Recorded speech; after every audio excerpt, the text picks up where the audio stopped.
But first, Tyson Foods is shopping its Pasco-area beef plant, the largest beef processing facility in the Pacific Northwest. The company announced on August 13th that it will end operations at its beef facility in Joslin, Illinois, and its case ready facility in Eagle Mountain, Utah, while pursuing a sale of the Pasco plant. Tyson blamed one of the worst cattle shortages in American history and said it will anchor its beef business around three plants in Nebraska, Kansas, and Texas. The Pascal facility has been under Tyson's ownership since 2001 and handles roughly 2,000 heads a day. It processes most of the fed cattle in the Northwest. Jack Field, the executive director of the Washington Cattle Feeders Association, spoke with the Center Square's Carlene Johnson on what this means for the cattle industry in Washington state. That sent immediate shockwaves through the market. We saw the feeder cattle futures lose, I believe, close to 10, almost $11 on the announcement. Fed cattle markets took a pretty steep nosedive. And that's all, I think, a very sharp response to the news that the plant here in Pasco was being placed for sale. The good news is it's simply being placed for sale and has not been closed. So everything is normal in terms of the production, the cattle going in, the beef products coming out, all of the employees being able to go to work, receive that paycheck, and all the support industries throughout the Columbia Basin that keep that plant operable and us able to produce that high quality beef around the clock and around the calendar. As we look forward, I think there's a lot of questions trying to figure out who a potential buyer might be.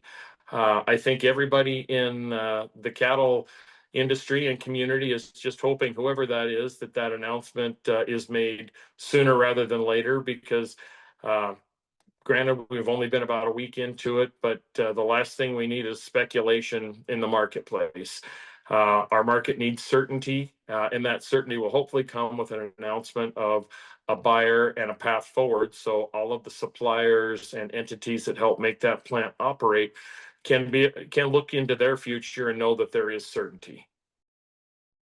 USDA data shows Washington ranks dead last in the nation for farm profitability, with producers losing close to $400 million in 2024, and the legislature adjourned this year without passing the one bill written to help them.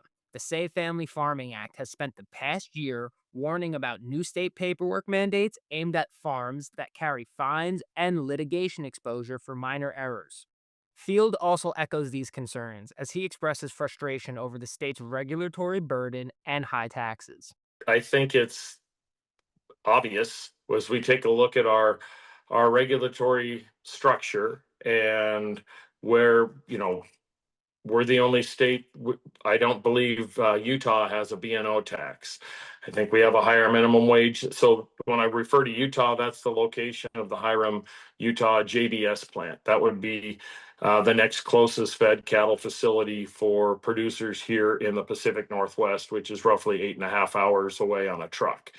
So we've got a variety of things that our food processing industry has had to face, and we've seen the ripple as you look across central Washington, the Del Monte plant closing, the impacts that had.